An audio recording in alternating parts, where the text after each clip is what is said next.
چک ما نخوردم نخوردم ما نخوردم نخوردم چیز کردی؟ اما باید دیگه شما به خدا گرچه خانه الان برای که خود برای ما این نخوردم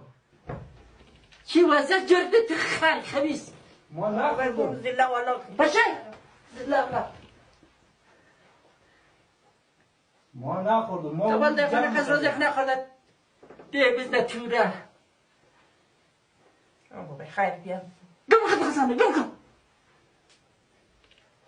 ما نخوردم که ما خوردم اون تمام خوردم و مشکل داره ما جمع بدم مشکل داره سمر خوردن نان تو مخری تو شیر کنی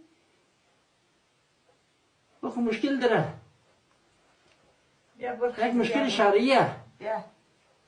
باشه هم نه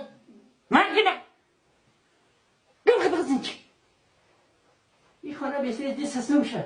ما چیز خواهم ما رفتم اونجی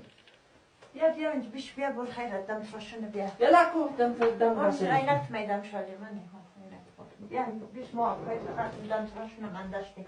هایی کار شده میگم گم خود خس خانه گم کنته خانه رو برده وقتی بخی بیشی تو دور از من دایی بخشی دور از خیرت تو بیش نان که مخره تبت که مخره میگم گم خود خس خانه اما گرنان رایی گم خود خس خانه که مخرج گم خود خس خانه گم خود خس خانه بستن پیش آمده ده اینجی ما نخوردم روز اخر ما دکتر برم